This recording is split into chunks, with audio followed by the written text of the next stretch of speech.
минут. Сейчас посмотрим, как у нас это будет получаться. Не обещаю, что уж совсем несложными, может, все-таки где-то что-то, но постараюсь несложными. Я смысле несложными, я имею... Со сложностью, я не сомневаюсь. Я имею в виду, что не по нескольку признаков, а пока с одним. Ну, вот. А с двумя можно? Ну, не сразу. Не сразу. Будем постепенно. Так, давайте договоримся так. Если что-то вы знаете, вы говорите, мы это знаем, и мы идем быстрее дальше. Если вы чего-то не знаете и возникают проблемы с пониманием, вы тоже останавливаете и задаете вопросы, что происходит и вообще что да как. Ну, конечно, если читать лекцию обычно своим студентам, я сначала начинаю начитывать, что такое частотное распределение, что такое меры центральной тенденции, что такое характеристики разброса данных. Ну, читать мне сейчас лекцию не очень хочется. Я считаю, это не совсем будет правильно. Я предлагаю такой вариант. Есть реальное исследование с реальными вопросами. Исследование в открытом доступе. Сейчас я про него немножечко расскажу. И мы просто какие-то вещи будем сразу смотреть на исследование. То есть какие характеристики используются, какими можно пользоваться и как они, собственно говоря, работают в том или другом случае. Так, что касается исследования, ну, это достаточно известное международное исследование World Value Survey. В чем плюс? Приблизительно по одной и той же анкете. Оно проходит волнами. На сегодняшний момент уже прошло шестая волна. И, собственно говоря, данные выложены в свободный доступ. И по одной и той же анкете опрашивают разные страны. Ну, вот в шестой волне участвовало 60 стран, в частности, в том числе и Беларусь. И, в принципе, вот именно как для сравнительного анализа, где же находится Беларусь по отношению к другим странам, на самом деле достаточно интересные вещи получаются. Так. Вариант, естественно, англоязычный, но тут английский такой достаточно простой, но проговаривать будем все равно на русском языке. С SPSS, не знаю, вот все знакомы, не все знакомы, то есть это специализированная программа для стат-обработки, и она очень как раз-таки ее любят, ну любят же, правда? Гуманитарии. Первоначально называлась статистический пакет для социальных наук. Да, то есть это и для психологов, и для политологов, то есть для всех, ну, мне кажется, все-таки на данном этапе это действительно неплохой пакет, которым можно хорошо пользоваться. Так, ну, если кратенько, кто не знаком, у нас просто матрица данных есть представлена. В данном случае каждая строчечка – это отдельный респондент, каждый столбичек – это отдельный вопрос. Описание вопросов вот есть на второй строке, то есть можно посмотреть соответствие, то есть какой вопрос какому столбику соответствует. И вот я предлагаю, я тут уже выделила только Беларусь, то есть начнем, самое простое, начнем с Беларуси посмотреть. Начинается сама анкета практически сразу же. Сейчас мы не обсуждаем, насколько хорошие или плохие шкалы, потому что к шкалам тут есть большие вопросы, но понятно, так как это анкета, которая идет по всему миру, то вот такой вот унифицированный вариант предлагался и для Беларуси. То есть вот вопрос по шкалам мы пока оставляем вне обсуждения. И шел вопрос, скажите, пожалуйста, насколько важно в вашей жизни то, что я сейчас перечислю. И идут варианты: семья, друзья, свободное время, политика, работа, религия. То есть основные ценности, которыми, собственно говоря, которые важны или не важны в той или другой мере для человека. мы хотим начинать анализировать, то есть хотим посмотреть, что с ними, собственно говоря, происходит.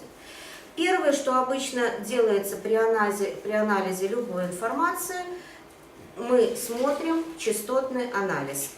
Что такое частота? Частота – это параметр, который показывает, сколько человек ответило, выбрало тот или другой вариант ответа. Ну вот, как мы договорились, смотрим частотный анализ. Так, что видим? А ничего не видим, да? Или видим?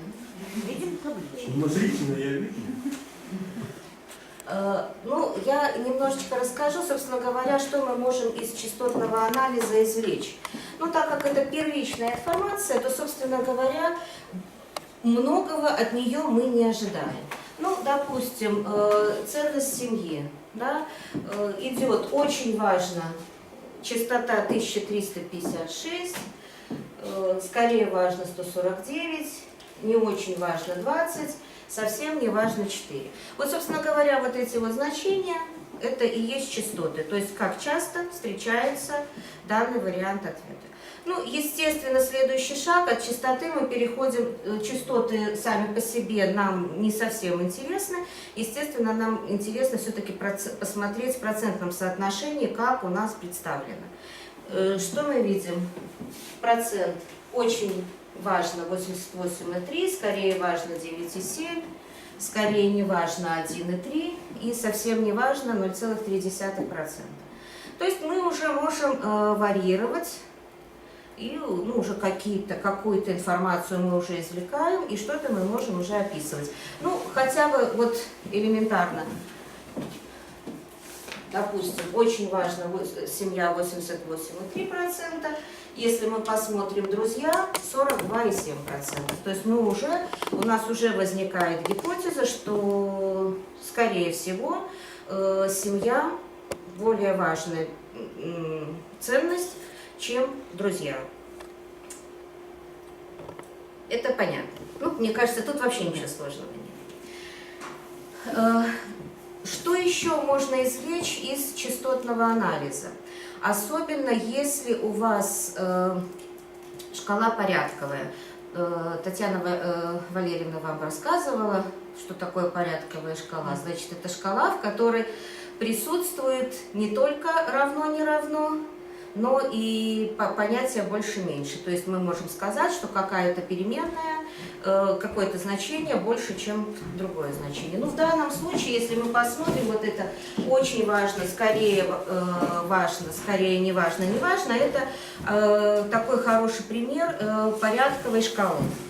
Соответственно, для данной шкалы появляется не только понятие частота, процент, но еще и можно смотреть такой параметр, как накопленный процент. Ну, на английском кумулятивный процент. Что он показывает? Тут вот четко, допустим, для этой шкалы мы четко подразделяем как бы позитивную реакцию и негативную реакцию. То есть позитивная реакция — это у нас идет важно, скорее важно, негативная, ну понятно, скорее не важно, не важно. И, собственно говоря, благодаря кумулятивному проценту, то есть накопленному проценту, мы можем сказать, что позитивная реакция по ценности семья составляет 98,4%. По ценности друзья 85%. То есть, опять же, возникает некая гипотеза, та, которая у нас шла первоначально, что семья более ценна, но тут у нас еще и вот этот накопленный позитивный в семье больше, чем в друзьях. Ну, наверное, и здесь можно какие-то там гипотезы выдвигать и что-то дальше смотреть. Один момент. Вот этот частотный анализ, он ничего не доказывает. То есть это та информация, та картинка, она, собственно говоря, и является описательной статистикой. Она всего лишь навсего описывает ту ситуацию, которая у вас есть конкретно в данной выборочной совокупности. Если вы опросите других людей, вы можете получить похожие, но другие проценты. А может так статься, что и вообще непонятно, что получить.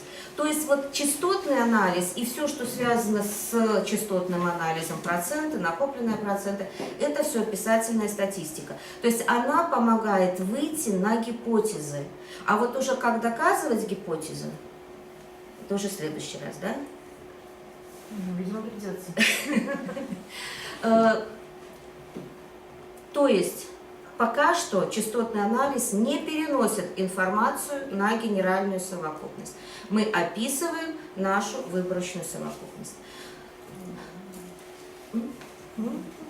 Так, ну, если понятно, то я двигаюсь дальше. Следующий момент. Все-таки сказали не брать два параметра. Но я бы хотела, если можно, взять два параметра, потому что они достаточно близко связаны с частотным анализом. Это так называемая таблица сопряженности. Как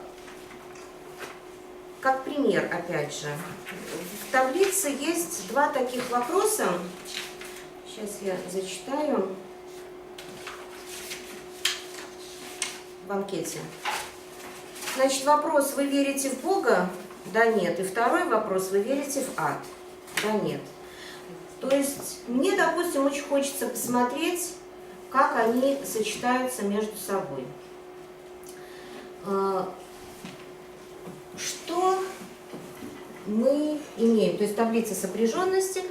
В данном случае те же самые частоты, ну, допустим, 789 человек, которые верят и в Бога, и в ад. 489 человек, которые верят в Бога, но не верят в ад. 5 человек, которые верят в ад, но не верят в Бога. И 205 человек, которые не верят ни в Бога, ни в ад. Ни в черта лысого. Про черта не спрашивали. У нас только вопрос был про Бога и про ад. Не выдумывай. Да, не додумываем. В данном случае что нам интересно? Ну, если брать частотные анализы, чистый частотный анализ, то есть не двухмерный, а одномерный, у нас получается 85,9% верят в Бога, 53,4% верят в ад. Ну, то есть как бы одномерное, можно посмотреть, но уже можно выдвинуть гипотезу, что в Бога верит больше процент людей, чем в ад. Но нам интересно посмотреть вот это вот сочетание. И тут появляется, если в частотном распределении у нас был 1%, как бы описывающий, то в данном случае у нас появляется 3%. Есть процент, так называемый процент по строке, то есть когда за 100% берется строка. Процент по столбцу, это вот в данном случае это вот третья циферка, то есть когда за 100% мы берем столбцы. И общий процент по выборочной совокупности. Был у меня замечательный начальник, Леонов Николай Николаевич, это его пример, поэтому, то есть не я придумала. Он всегда говорил так, и говорит, слава Богу, надо различать долю пьяниц среди рабочих и долю рабочих среди пьяниц. То есть это два разных процента, ну вот, собственно говоря, это и есть процент по строке и процент по столбцу. Если, значит, как вот мы смотрим, как это анализируется и что мы, собственно говоря, имеем. Допустим, мы хотим посмотреть тех, кто верит в Бога. Среди тех, кто верит в Бога, 61,7% верят в ад. Среди тех, кто не верит в Бога, в ад, ну тут даже непонятно какой, может даже лучше смотреть, 97,6% не верят в ад. То есть среди тех, кто не верит в Бога, 97,6 не верит в ад. Считайте все. Ну да. Не, ну это на самом деле нормально. Мне так кажется. Ну, вообще-то, конечно, социология все Во-первых, смотря нормально. какого бога. Тут не уточнено. К некоторым богам ад не прилагается, между прочим. Да, Так что да, это точно. Если же мы смотрим процент по столбцам, то есть мы выбираем тех, кто верит в ад, среди них, вот среди тех, кто верит в ад 99,4 верит в Бога. Вот тут уже, да, начинается вот такая интересная закономерность, игра, ну, опять же, пока не доказана. То есть среди тех, кто верит в Бога, 61,7 верит в ад, но среди тех, кто верит в ад, 99,4 верит в Бога. Вот такое несоответствие. Ну, тут я действительно соглашусь, что у нас есть вера, в которой не предполагают Бога, но не предполагают ад. Ну, вполне возможно, что это как раз и дает. Так, третья циферка. То есть про 2 вот эти процента мы проговорили. Третий процент – это, собственно говоря, общий процент. То есть, если мы будем говорить про всю выборочную совокупность, то среди всех опрошенных 53% верят и в Бога, и в ад. 13,8% не верят ни в Бога, ни в ад. Ну, не знаю, это атеисты, не атеисты. Ну, вот как-то так. Это то, что я хотела рассказать про таблицу сопряженности. Будут ли вопросы? Или мне дальше идти? Пошли дальше. На самом деле есть шкалы, то есть частотный анализ, понятно, есть всегда. Но бывает ситуация, когда анализировать частотный анализ крайне-крайне сложно. Ну, как пример. Сейчас, одну секундочку.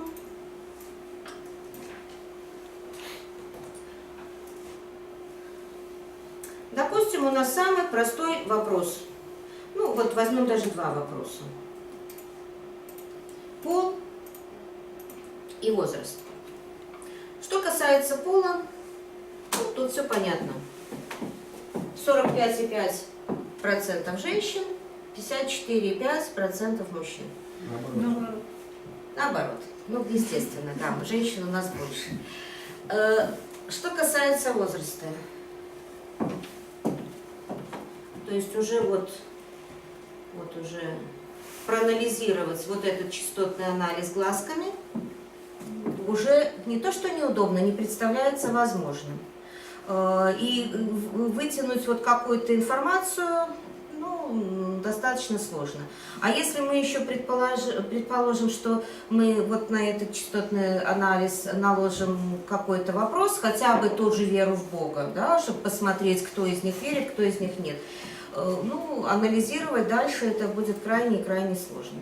То есть возникает некая потребность в каких-то других параметрах, в каких-то других описательных статистиках, которые бы нам помогали, собственно говоря, анализировать вот такие шкалы. И в данном случае у нас возникают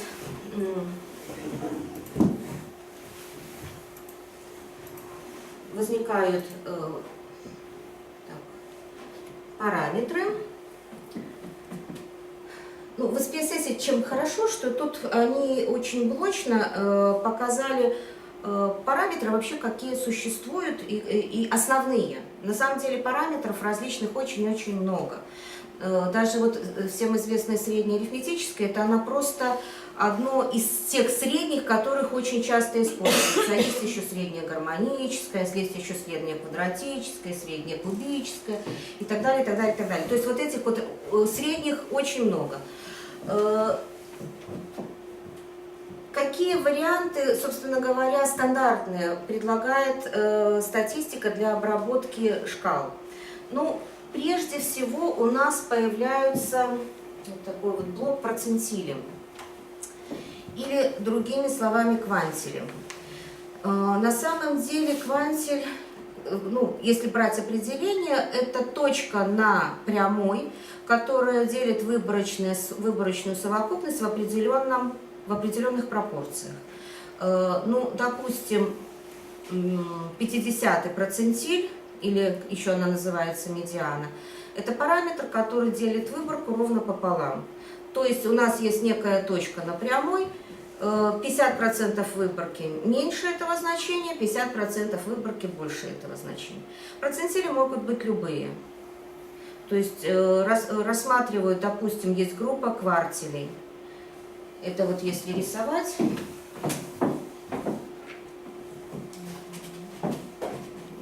рисуем нашу ось. Если квартиль обозначается Q1, Q2, Q3. Первый квартиль это берет соотношение 25 к 75. То есть это точка, левее которой у нас будет находиться 25% выборки, правее, соответственно, 75% выборки. Второй квартиль, так, буду рисовать повыше. Левее 50, правее тоже 50. Ну, Q3 может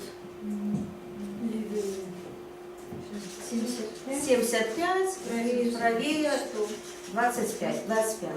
Ну, это так называемая группа квартилей.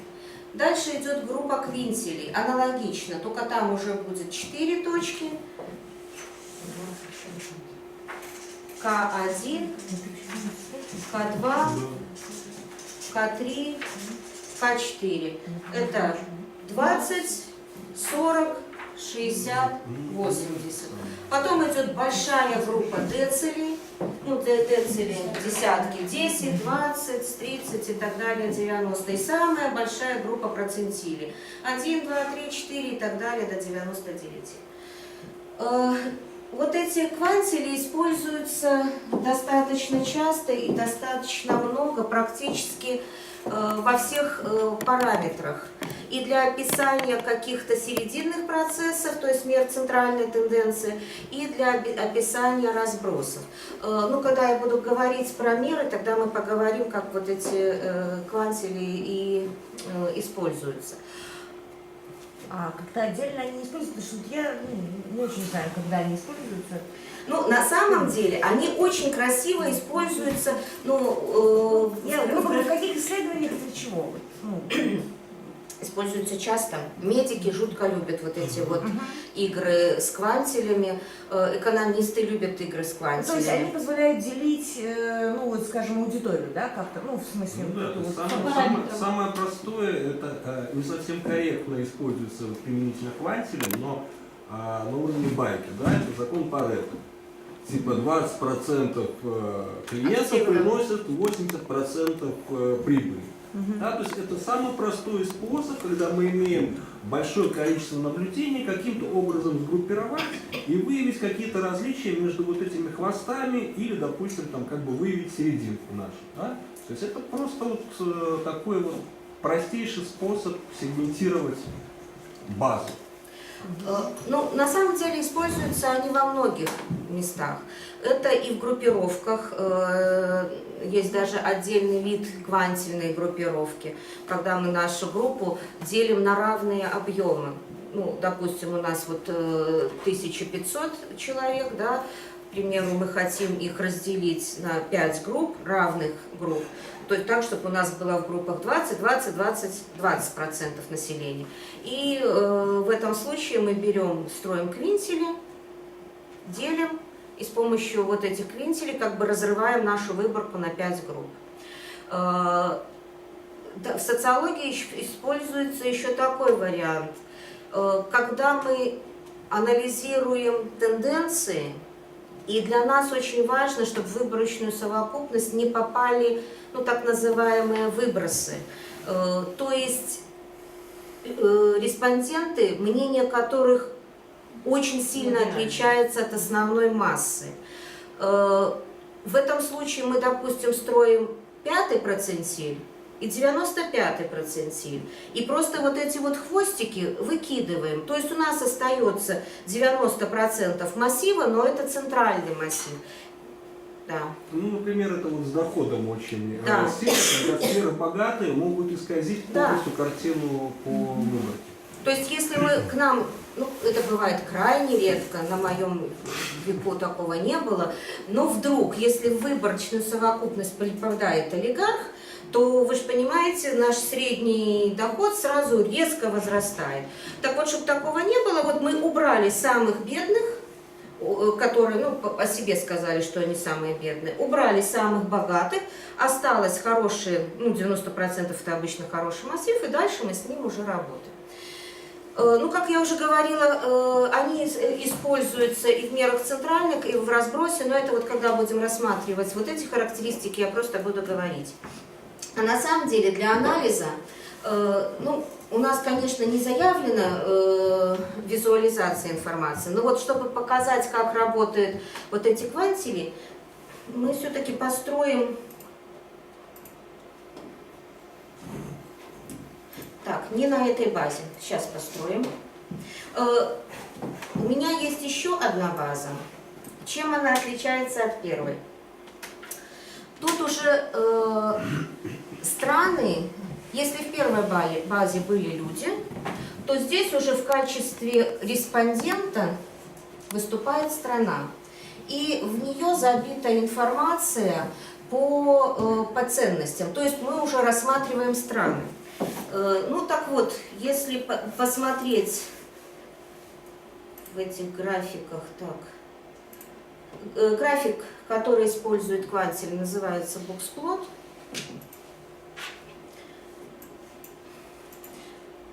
Забьем вот эти ценности, которые рассматривали, то есть чтобы посмотреть, собственно говоря, как они выкладываются. Семья, друзья, религия.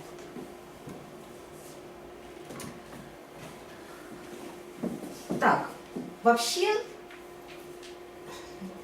это так называемые боксплотики,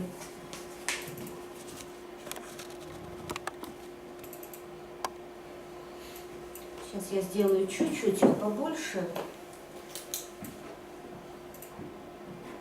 чтобы они были более заметны.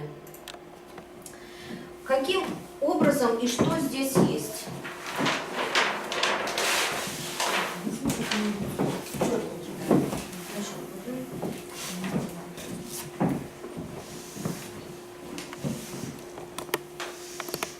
Прежде всего рисуется минимальное и максимальное значение по той переменной, с которой мы работаем. Это так называемые большие усики. Потом идет, собственно говоря, сам ящичек. Что отражает этот ящик? Вот нижняя граница ящика – это есть 25-й процентиль. То есть ниже этого значения у нас будет располагаться 25% выборки. Верхняя крышечка ящичка – это 75-й процентиль. То есть получается, ну, ниже 75%, соответственно, выше остается 25%. То есть здесь 25% выборки, здесь 25% выборки. А внутри у нас остается 50%. Вот эти вот наши серединные 50%. И потом отмечается средняя линия, это, собственно говоря, есть 50-й процентиль. То есть это точка, которая делит выборку ровно пополам. Что у нас вот в данном случае, что мы видим? Да, из ПСС еще, вот если вы увидите, некоторые страны, ну в данном случае это как бы вот респонденты, ну в нашем случае страны, он считает, что они очень сильно выбиваются из общей картины и их вообще не приносит в этот вот боксплот. Он их просто выделяет и говорит, ну-ка посмотри, скорее всего это какой-то выброс. То есть что-то там, ну уж слишком сильно идет отличие от общего массива. Если же мы начинаем анализировать, то есть то, что получается, что мы видим? Самый маленький боксплотик у нас идет по семье. Это говорит о чем? Что мнение практически во всех странах одинаковое. То есть разброс идет минимальный. Ну, по-моему, это вот видно и достаточно понятно. Самый большой разброс – религия.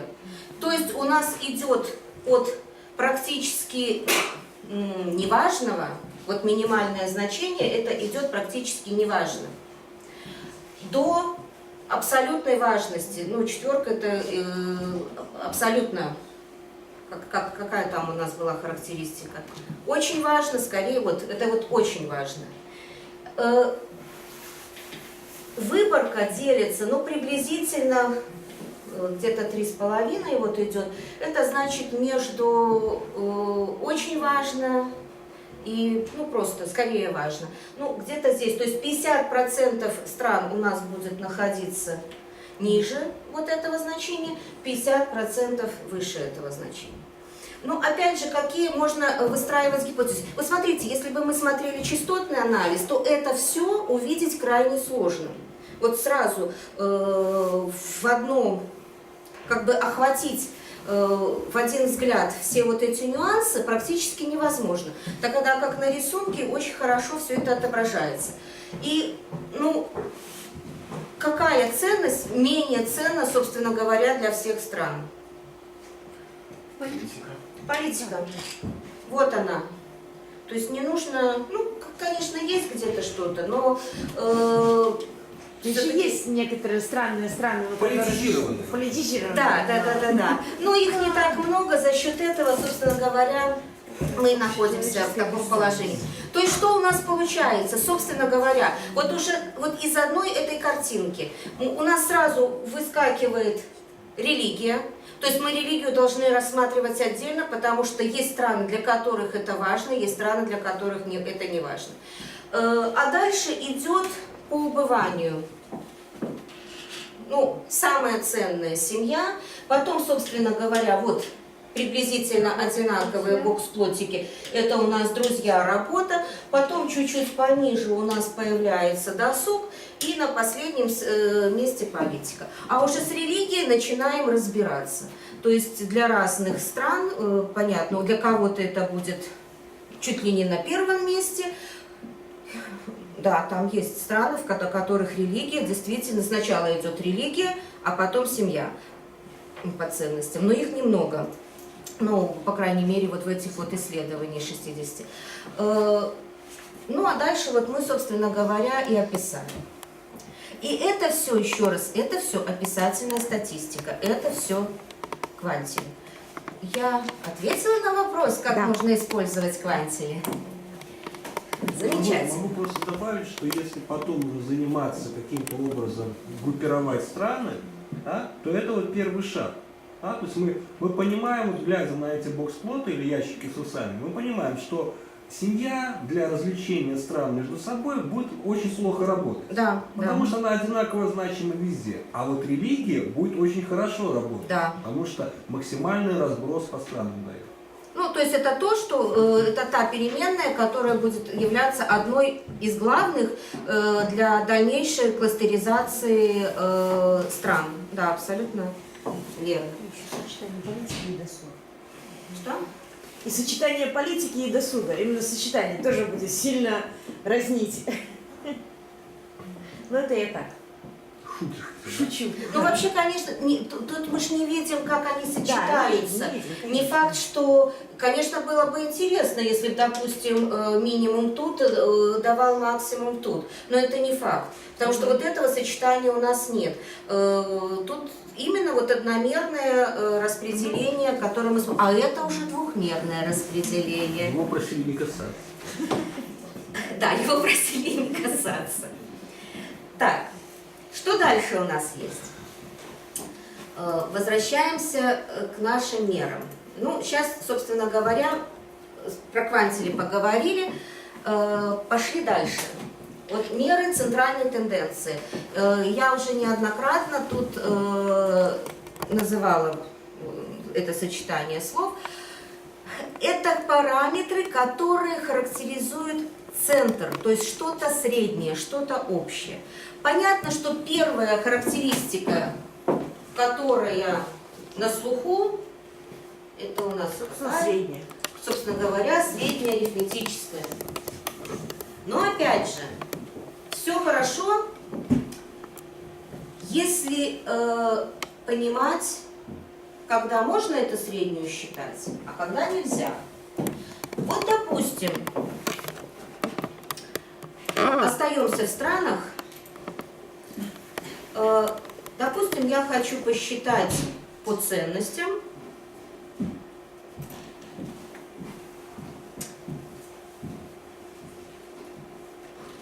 Так, сейчас, одну секунду, сейчас соображу. Ну, вообще нормально пойдет.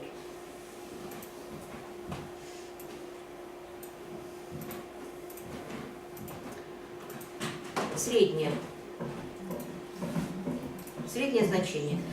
Тут все страны, ой, тут идет страшное вот эти частотные распределения, которые вообще не имеют никакого смысла для анализа. Так, а где наши средние? Ну что, не посчитала? Там была какая-то странная политика. Сейчас, одну секунду, потому что я плохо нажала. Среднее. Так ты не нажала ее. Не, оно же в конце будет дополнительным боксом. Тут Ну, у нас тогда- идет частоты сначала. А вот это, она, да, вот она в начале. да. Что мы видим? Ну, это среднее значение по всем странам. Да? Ну, семья 3,89, как мы говорили, практически 4, да, очень близко к 4. Кого мы потом называли? Потом идет друзья работа 3,32, 3,47. Кстати, видите, если мы смотрим по среднему, то работа даже получается чуть-чуть выше.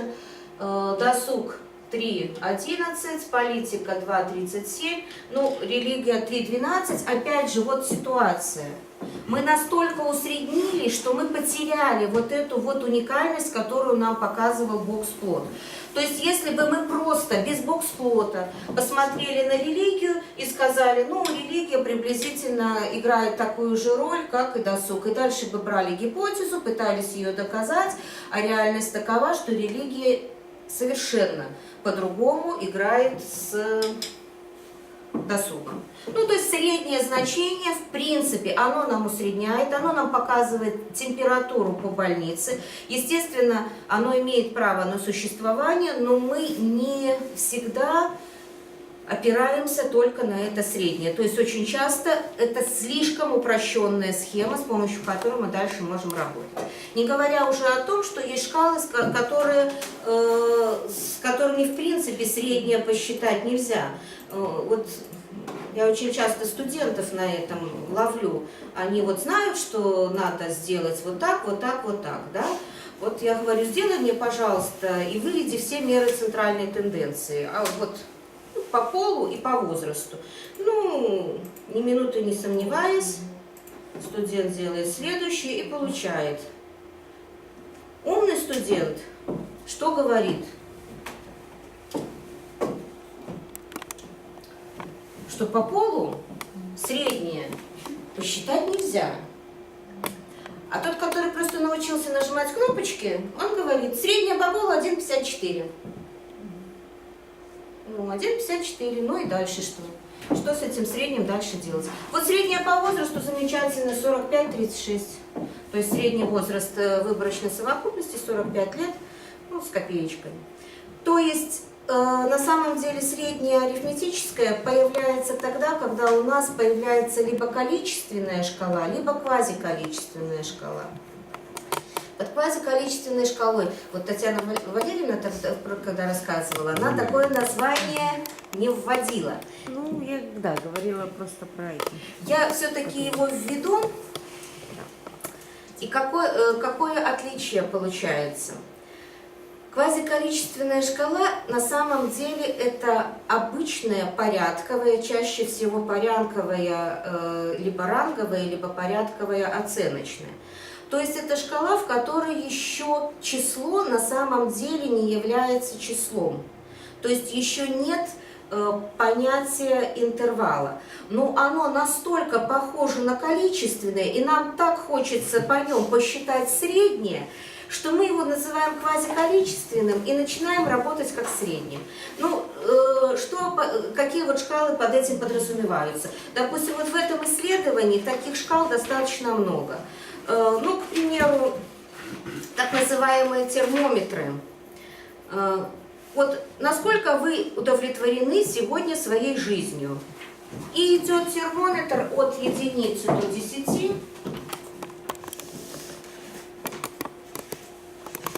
1, 2, 3, ну и так далее, до 10. Где единица – это совершенно не удовлетворен, десятка – это полностью удовлетворен. Шкала – это так называемая порядковая оценочная шкала, то есть мы даем какую-то оценку изучаемой характеристики. Но интервалов у нас еще нет. Что значит нет интервалов? Если мы возьмем человека, который отметил 2, и человека, который отметил 3, ну, то есть мы считаем, ну, каким-то образом замеряем вот эту разницу, насколько же вот этот с тройкой счастливее, чем тот, который с двойкой. А потом возьмем тоже 2 человек с 7 и 8, и тоже попытаемся описать разницу. Так вот, для интервальной шкалы вот эти бы интервалы были одинаковы. Для этой шкалы мы не можем сказать, что между двойкой и тройкой точно такой же интервал, как между 7 и 8. Мы всего лишь навсего можем сказать, что тройка более счастливее, чем двойка, а 8 более счастливее, чем 7. Только и всего. Слушай, ну вот мне кажется, что когда стали вводить не просто наименование, ну то есть вот когда можно же списком, да, там скорее удовлетворен, более удовлетворен, там, ну и так далее, да. И тогда там эти расстояния, они вообще, ну, там вообще непонятно какого размера. Вот это вот, ну, так говоря, визуальное представление этого в виде шкалы, оно, ну, как бы предполагает, что человек, видит, по своему, это все квази, но это как бы попытка приблизить к числовому. То есть, вот мы вам показываем, что это примерно одинаковое расстояние. Это, конечно, хитрость. Хитрость, да. Да, потому что самый классический пример вот этой самой порядковой шкалы – это образование. Начальное, среднее, высшее. 1, 2, 3. Но его так никто не Но по самому принципу разница между начальным и средним не равна разнице между средним и высшим. Но если мы спросим, сколько лет вы учитесь, тогда у нас будет уже это другое, это годы, другая а не качество образования, не тип образования. ну да, Некоторые могут 15 лет учиться в младшей школе, и что? согласна. Согласна. Собственно говоря, поэтому эта шкала и называется вот квазиколичественной. То есть мы с ней работаем как с количественной, на самом деле, когда она таковой не является. Соответственно, и выводы, которые мы каждый раз делаем, мы каждый раз должны помнить, что она не количественная, но очень хочется. Так, возвращаемся. Да, вот по полу среднее посчитать нельзя. А по возрасту замечательно, он хорошо все работает.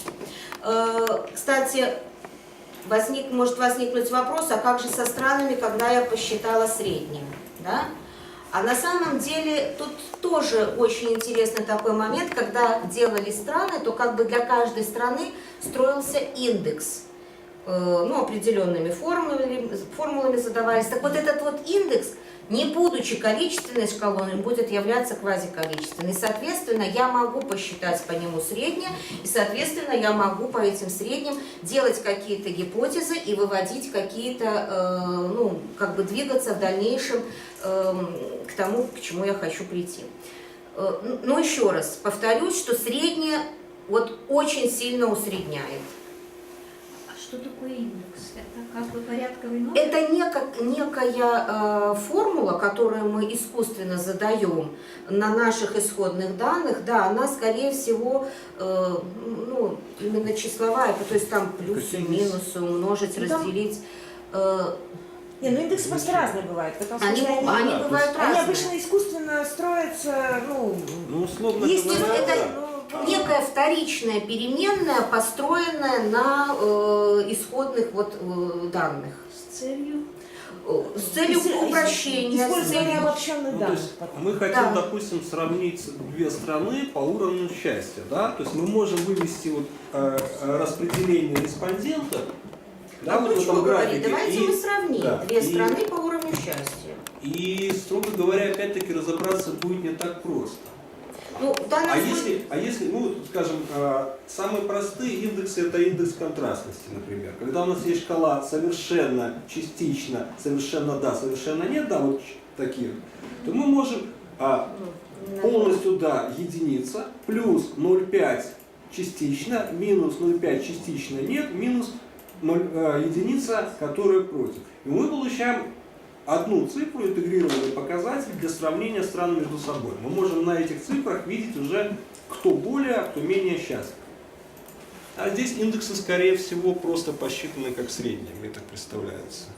Ну, там они немножечко изменены, порядок, да. Тут самый простой. Хотя, опять же, вот я начала с того, что мы не берем за основу шкалы, то есть мы в данном случае не критикуем шкалы. Ну, мне очень хочется сказать, не знаю, будет ли у меня потом возможность это сказать, поэтому, может, не совсем по теме, но очень хочется. Да, скажу сейчас. Допустим, вариант абсолютно удовлетворен, абсолютно не удовлетворен, абсолютно согласен, абсолютно не согласен. Это не наша ментальность. Мы никогда ни с чем абсолютно не согласны. Тогда, как, к примеру, те же американцы, для них это норма. Абсолютно. Они все абсолютно. Либо они абсолютно за, либо они абсолютно против. К чему я клоню? Что вот такое простое сравнение шкал. Вот с чего мы начали? Мы начали с того, что, извините, индусы вообще гады. Потому что у них по всем показателям все ниже, ниже, ниже, ниже. То есть у них самые низкие показатели по всем вот этим вот ценностям. Когда начали разбираться, да не гады они просто по-своему воспринимают эту шкалу. Если американцы все в абсолюте воспринимают, мы воспринимаем спокойно, да, удовлетворен, не удовлетворен, то индусы воспринимают, скорее удовлетворен. То есть если он уже говорит скорее удовлетворен, это уже... еще строгие, Да, чем мы. да, абсолютно верно. То есть они еще более, связаны. Мотивация достижения, мотивация избегания. Есть такой в психологии термин, да? То есть они говорят, войны нету, вроде как и хорошо. Вот и возникает ситуация такая, вот действительно, если идут межстрановые сравнения, тут однозначно нужно уходить от таких вот унифицированных шкал. Есть такое понятие ранги. Но сейчас мы не будем затрагивать, просто чтобы вы знали. Вот уже когда мы работаем с рангами, вот тут мы уже уходим. То есть ранги — это мы когда присваиваем места. Да. Вот на первом месте это, на второе это. Вот тогда уже можно давать какое-то сравнение, говорить, что вот в рангах для этой страны так-то, а вот для этой страны так-то. Это будет более правильно. Это отклонение. Так, а что касается среднего. Вот попросили средний уровень счастья. Сказать честно, Алжир самый счастливый. По-моему, Куба всегда побеждала в этих самых. Кубинцы, по-моему, настолько счастливые люди, что... 25 Беларусь. вы знаете, меня вообще смущает, что эта шкала от 1 до 10. То есть они все несчастны глубоко. Вот. Ну, а вы что думали? Как-то, Да? как-то так совсем, Два с совсем небольшим грустно. максимум. Поэтому вот самые три. счастливые, да, вот, египтяне. Самые счастливые. У белорусов Там ничего.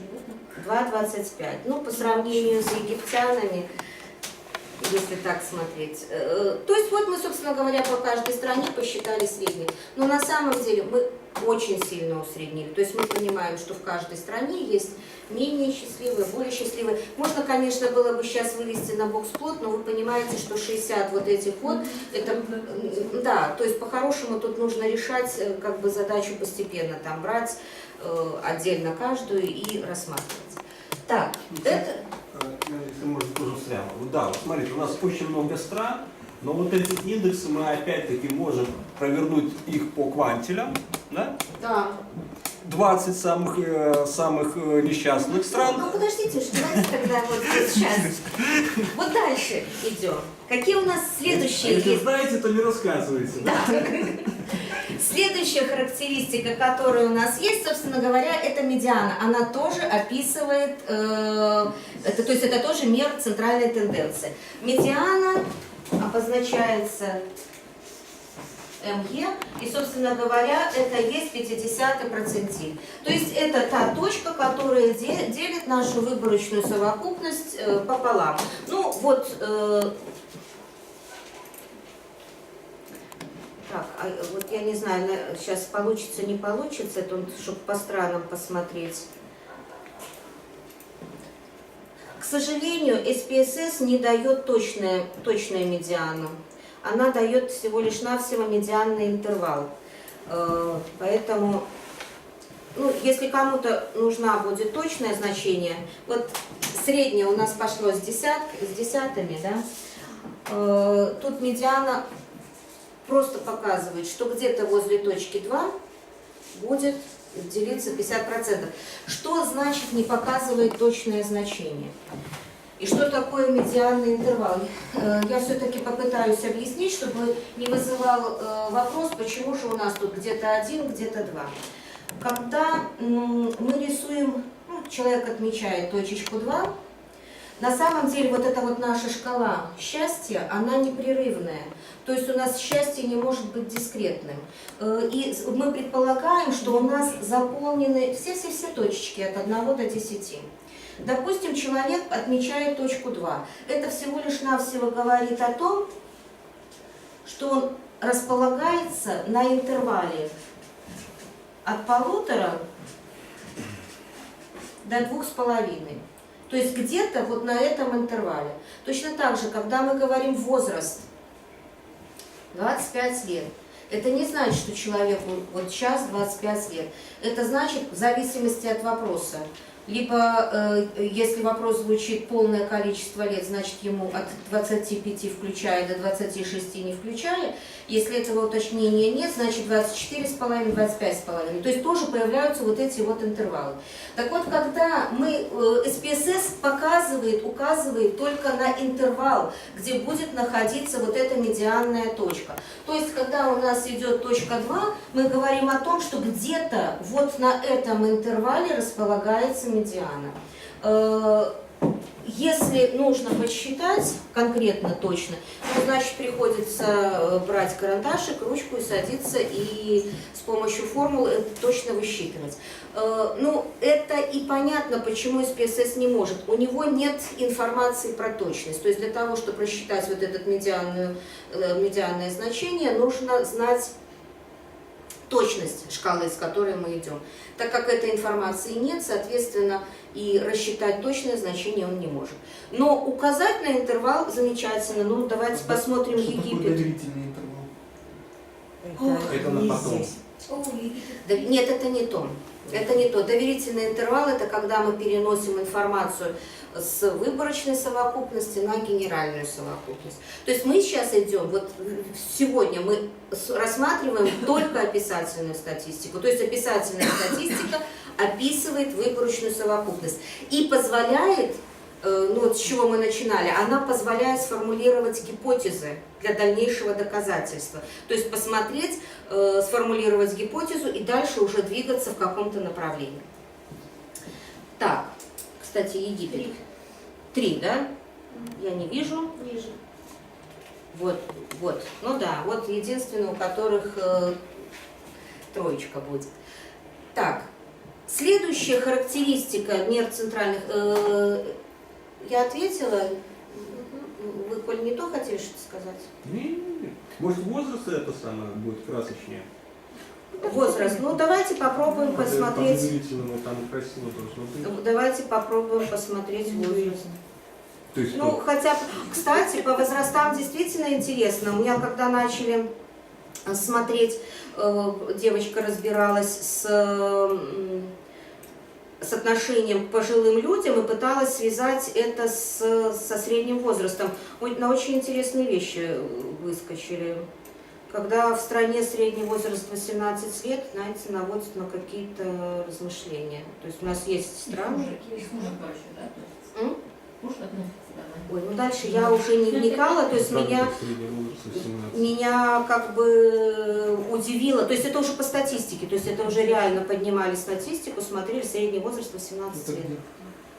Ой, ну где-то в африканских странах. Ну там детская смертность. Как они попали в вопрос.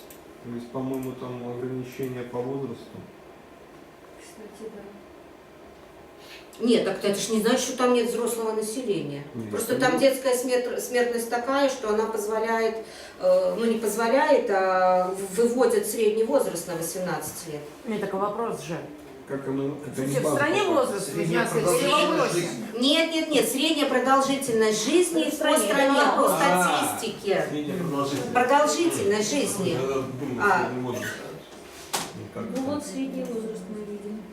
Нет, средний возраст по стране по статистике, не продолжительность, средний возраст, включая младенцев. Ну, То есть по статистике. по не статистике, исследование. по статистике, да, по статистике, естественно. Ну вот тут видите, тут да, уже получается чуть-чуть вот поразнообразнее, то есть, собственно говоря, можно 45 в Беларуси. посмотреть, ну это реально, то есть у нас где-то возраст как раз-таки близко к этому, 40-45, вот как раз в этом интервале. В Армении, что ли? И Австралия. Армения 45. Австралия 40. Ну вот кто из таких? Это медиана, да? 50 на 50. Гана 28, да, вот Ну, Гана 146 вообще, значит. 28. Ну, очень тоже. О. Это даже 55. 52 Это Япония. Япония, да. Словения 50. Вот Польша 48.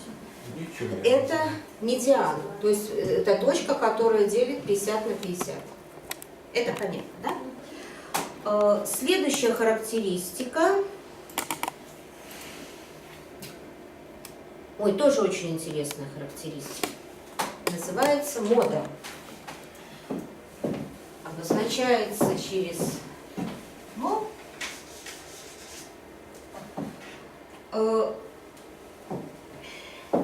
На самом деле достаточно интересная характеристика. Главное, что она показывает? Она показывает значение, которое чаще всего встречается.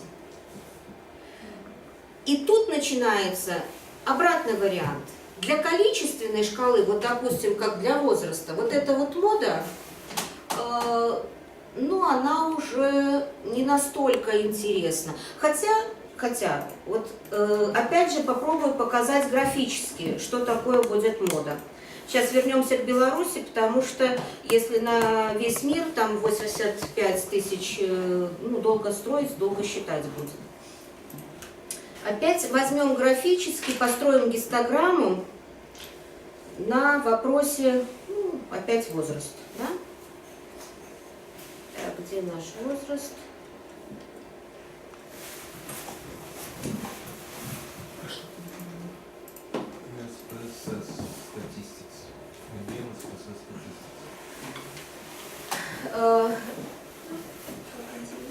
Ну, это возраст по Беларуси.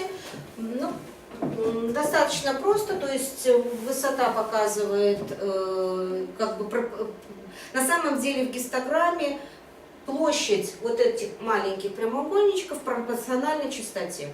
Ну, то есть чем больше, тем, соответственно, выше. То есть хорошо видно, что вот модальное значение, то есть наиболее часто встречаемое, у нас будет вот в этой точке. То есть вот если посмотреть, то как раз где-то будет 45 лет. Если мы сейчас посчитаем,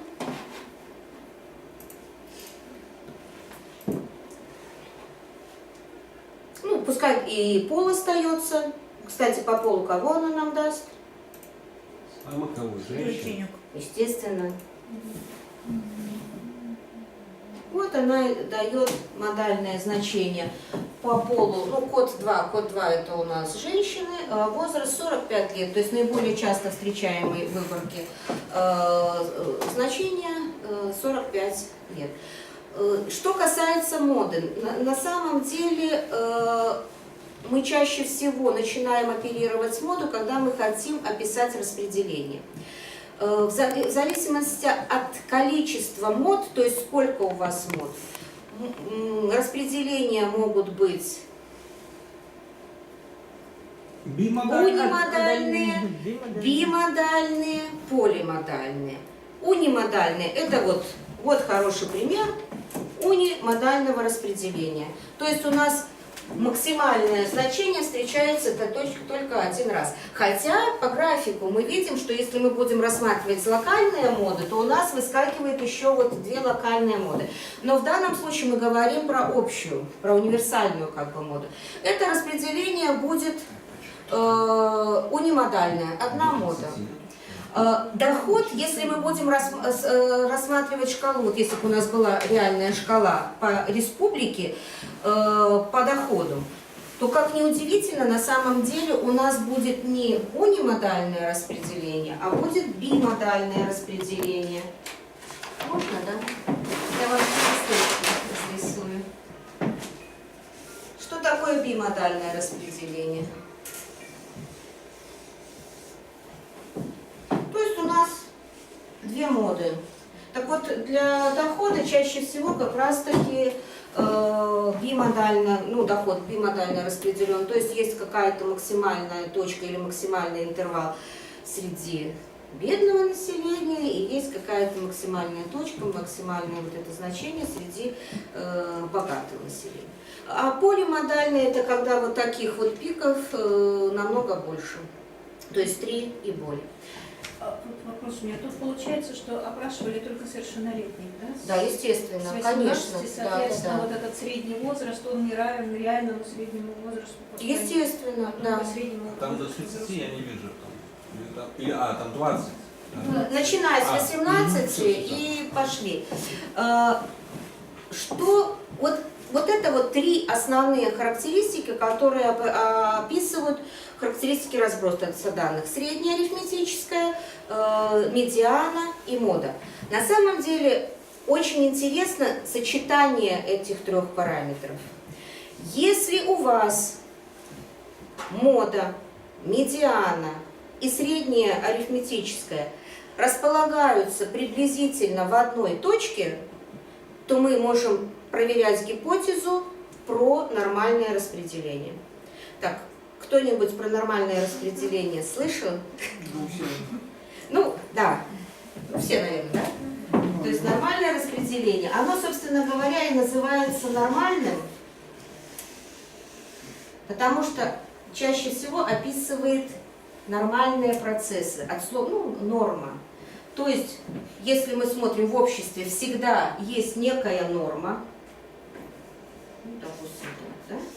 И чаще всего именно сюда попадают изучаемые люди, да? Но всегда присутствуют и так называемые выбросы. То есть, если мы возьмем уровень IQ по Республике Беларусь, он будет нормально распределенным. То есть, будет некая норма, но при этом будут люди, у которых низкий уровень IQ, их будет немного, но будет. И будут люди, у которых будет повышенный уровень IQ. Их тоже будет немного, но они будут. Вот, собственно говоря, это и есть от нормы, и оно и называется нормальное распределение. Допустим, если мы хотим сравнить, вот в данном случае у нас, как мы уже увидели, средняя арифметическая, медиана и мода не совпадают. То есть они не попадают в одну точку. Поэтому говорить про сравнение с нормальным распределением, в данном случае уже не приходится. Сейчас вот ради интереса есть такая функция, то есть я поверху просто накладываю нормальное распределение. Вот. То есть вот то нормальное распределение, которое должно было бы быть для данных значений параметров. То есть, как мы видим, что у нас смещено все в левую сторону. Может возникнуть вопрос, а зачем нам это нормальное распределение? На самом деле, если мы докажем, что наше какое-то распределение подчиняется нормальному закону, то у нас появляется очень много дальнейших возможностей для дальнейших доказательств каких-то гипотез. То есть это очень сильно упрощает дальнейший анализ. Ну, я не скажу, что мы постоянно стремимся доказать эту нормальность, но на самом деле это такой хорошая вишенка на тортике для дальнейшего анализа. Да. Ну, для доказательства ненормальности это тоже здорово. Сразу видно, что старшее поколение у нас отсеивается по доступу к ресурсам. Каким ресурсом? Младшие. Ну, это тут обычный вопрос, тут пока мы Это ничего вообще не по возрасту. доказываем. Это обычный Какие вопрос по ресурсы? возрасту. Ну так меньше, их просто физически меньше старшего возраста. гораздо. Это выборка. Не, ну у нас выборка повторяет генеральную совокупность. У нас в Республике Беларусь ну, нет нормального распределения по возрасту. Естественно, старшее поколение у нас как бы, ну, короче говоря, не подчиняется нормальному распределению. В любой стране, по-моему, возраст не подчиняется нормальному распределению. Есть волны, рождаются. Да, вот это вот как раз и называется, вот эти фазы, это в статистике демографии называется эхо войны. Да. Это как Да, раз там, где поколение потерянное людей поколение, и их потомки, которые рождаются после того, как Ну, то после есть войны. это вот дети, это внуки, да, абсолютно верно. То есть это эхо войны, так, да. Так, времени остается немного. Выключить полувозрастную пирамиду. Зачем? Красиво. Если про визуализацию, давайте мне отдельно, я про визуализацию могу 2 часа спокойно разговаривать, и тогда покажу и диаграмму популяции, и все что угодно. Так, пока что у нас.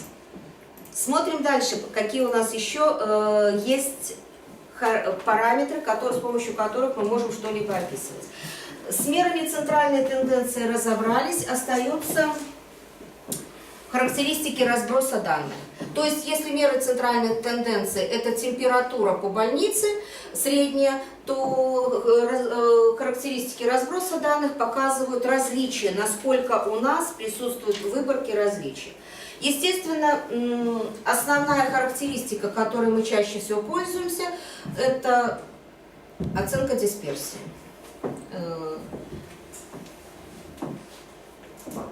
Слушайте, мне так не хочется писать формулу. Ну, пиши. Так это же просто. Я могу. Ну, просто на слова смотрю, наверное. По-моему, это такая вот элементарщина, что Ну, сейчас нам Николай поможет.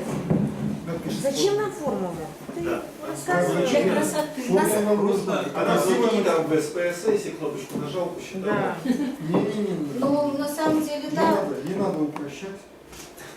барон любит, чтобы было посложнее. Да. Окей.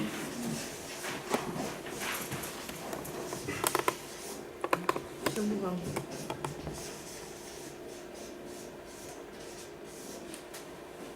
Ничего себе. Кто такой Пользуйся. Тимур?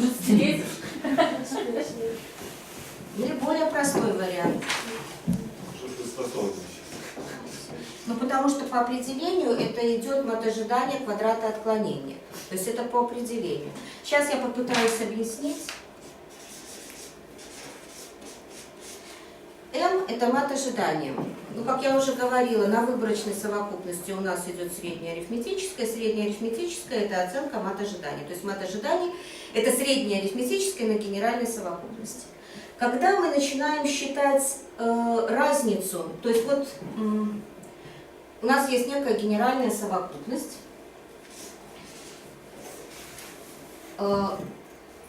и для каждого значения мы начинаем считать, ну вот, x1, допустим, значение, а мат ожидания, ну, среднее значение по генеральной совокупности, вот, мы считаем разницу между вот нашим значением, конкретным значением, и вот этим вот где-то больше, где-то меньше. Идея в чем? Что нам очень хочется усреднить вот эти разницы. То есть посмотреть в среднем же, насколько наши значения отличаются от среднего значения. То есть понятно, что если они будут далеко отстоять, ведь может же быть значение, допустим,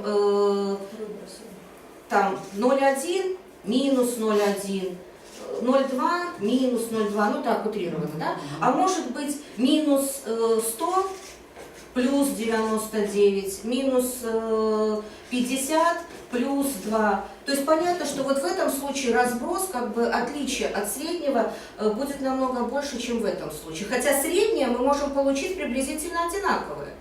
То есть и там очень близко к нулю. Так вот, нам хочется вот усреднить вот эту вот разницу и потом сказать, вот эту среднюю разницу усреднили, там, где она больше, соответственно, там и разброс, то есть изменение мнений будет больше. Но получается такая штучка. Ну, кажется, возьмите вот эти средние, усредните и получите 0. То есть если за счет того, что мат ожидания это и есть среднее значение, когда мы начинаем вот эти расстояния усреднять, за счет того, что вот в этом случае у нас будет минус, а там будет плюс. в этом случае плюс, здесь минус, ну вот здесь вот опять появляется плюс, и эти минусы, плюсы, они сами себя компенсируют. И как результат, для того, чтобы посчитать вот это среднее, ну, самым обычным образом, мы не можем. То есть у нас есть два выхода. Либо мы накладываем модуль, то есть избавляемся от вот этого минуса, либо еще один вариант, мы добавляем квадрат. Пошли по второму пути. То есть вот стандартная дисперсия идет по второму пути. Мы просто вот это вот расстояние возводим в квадрат. И потом уже это усредняем. Вот, собственно говоря, вот это усредненное значение и есть дисперсия. То есть среднее значение квадрата отклонения. Это не сумма, это просто дисперсия от x от одной точки. Это не, покажите в данном записи. случае x это случайная величина. Случайная величина, она характеризуется значением и вероятностью. То есть есть некая, ну, если брать... Какой смысл? Вот у меня есть средняя, ну, про выборку не скажу, средняя стоимость жилья, там, $1000, да? У вас будет, Дисперсия, это допустим, разброс. 100 тысяч такой-то процент квартир. Ну, то есть x случайная величина. Вы Да. составляете закон распределения. Да. Берете, ну, допустим, там 45 тысяч, Да. да? У вас вероятность купить такую квартиру P1. Потом, допустим, там 50 тысяч, P2 и так далее. Ну, 55 тысяч, P3. Так?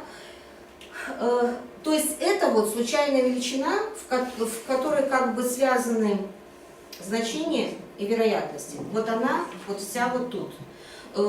Дисперсию мы будем считать, мы можем посчитать среднее для всей вот этой случайной величины. И, соответственно, потом рассчитать дисперсию, то есть вот эти различия, которые у нас выявляются. Это не одна квартира, это все квартиры сразу, которые есть на рынке. Можно просто пояснить? Да. Совершенно на пальцах. Помогайте. Да.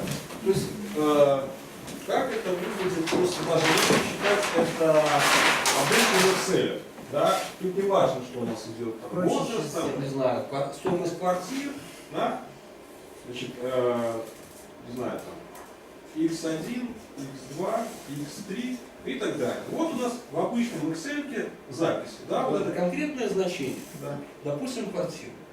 Мы это имеем. А разделив на выборку, мы получаем x средний. Да.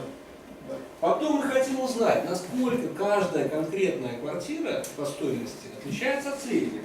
И тогда мы следующую колонку делаем.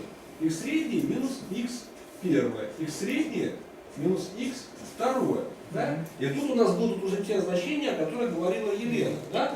Плюс, то есть оно больше среднего, или минус больше среднего.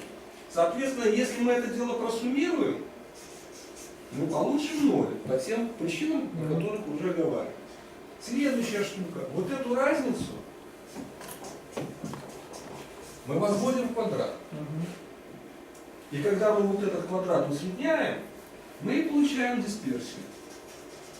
То есть мы их-то все сложили, разделили на объем выборки. Да, это получается степень разброса.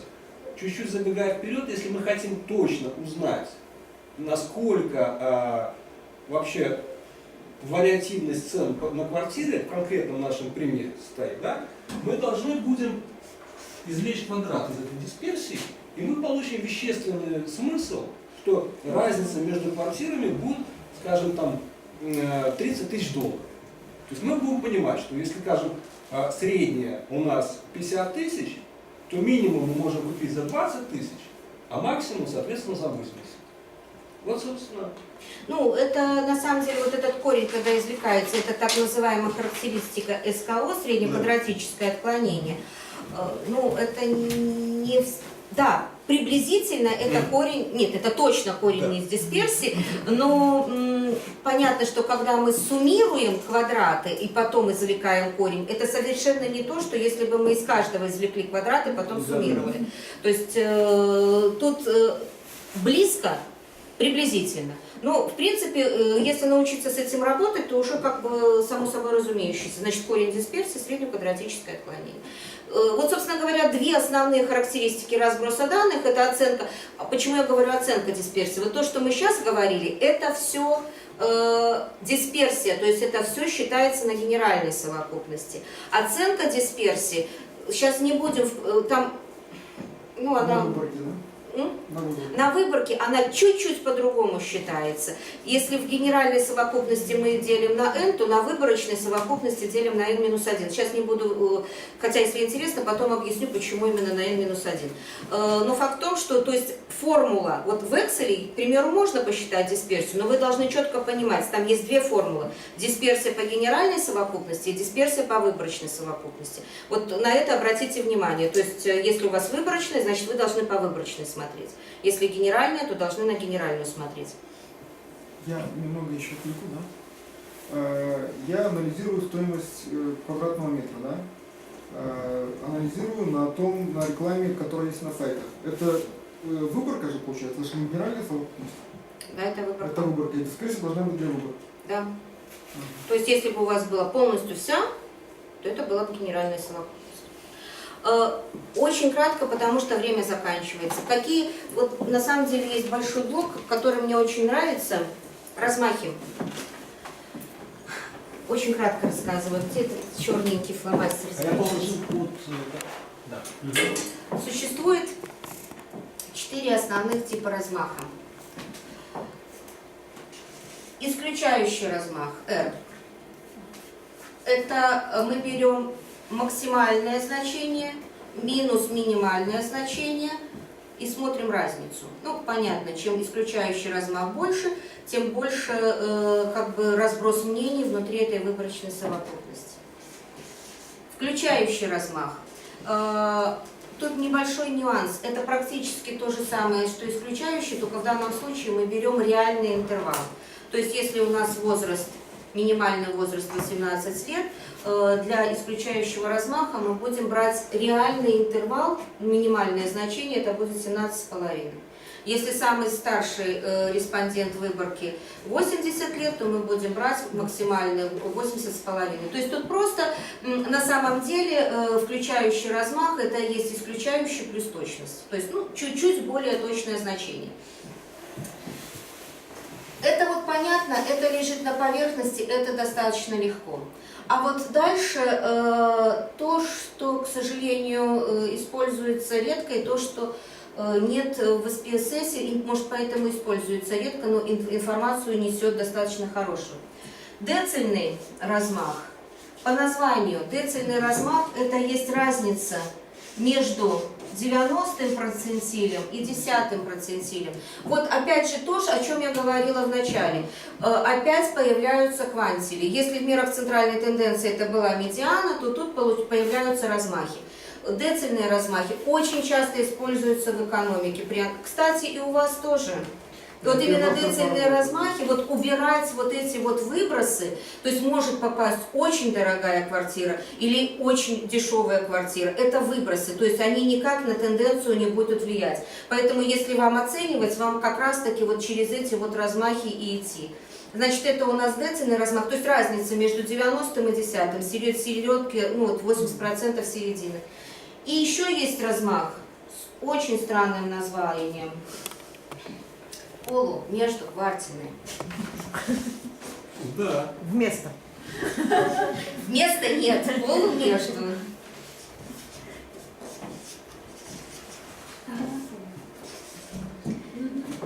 То есть мы берем разницу между 75 и 25 процентилем. Это еще, если тут у нас 80% серединки, то тут мы еще больше сужаем. Мы оставляем только 50% вот этих середок, а после этого еще и делим пополам. Зачем это деление, я не знаю. То есть можно было бы оставить просто вот эту разницу. Но по формуле идет вот так вот. То есть, да, наверное. Вот 4 основных размаха, которые используются при анализе. Вот. Тоже для оценки размаха. Да, опять же, если у вас, допустим, хотите сравнивать Россию и Белоруссию, вот по оценке стоимости жилья, Ну просто вырезаем какую-то... да, и смотрим, вот, ну, я говорю, экономисты очень часто используют, убирая вот эти вот самых бедных, самых богатых. Инженер тоже. И, допустим, в России вот этот вот децильный размах, ну, как ни крути, он получается больше, чем в Беларуси. Вот, то есть это говорит о расслоении общества. Да, вот такие вот. Там, я просто не помню. Ну, тут более усредненные. Как бы средняя Бесплатный цена. пакет анализа Еще один метр. подгрузить. И там есть различия. Ну да. Вот. 2 минутки. Еще есть 2 характеристики. Коэффициент асимметрии, коэффициент эксцесса. Вот эти уже характеристики, они четко направлены на то, чтобы выйти на нормальное распределение. У нормального распределения и коэффициент асимметрии, и коэффициент эксцесса всегда равен нулю. То есть, если у нас, чем ближе у нас эти характеристики к нулю, тем больше вероятность, что у нас нормальное распределение. То есть, это не значит, что мы доказываем, что оно нормальное. Это значит, что мы можем дальше пытаться доказывать, что они нормальные.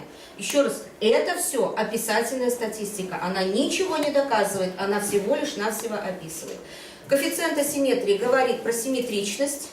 То есть, если 0, значит наше распределение симметрично. Если возвращаться к нормальному распределению,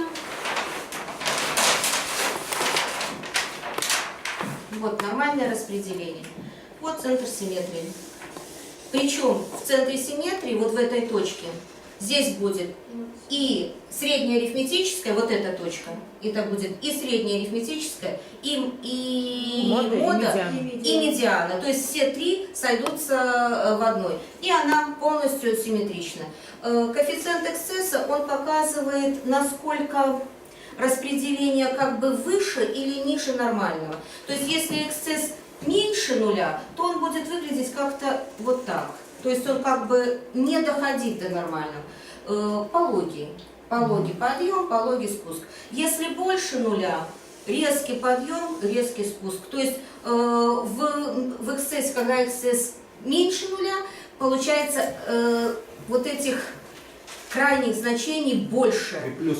Приплюснутое, да, то есть вот выбросов больше получается. Если коэффициент эксцесса больше нуля, то наоборот, получается у нас как бы нормы больше, то есть как таковых выбросов ну, меньше, чем если бы было в нормальном распределении.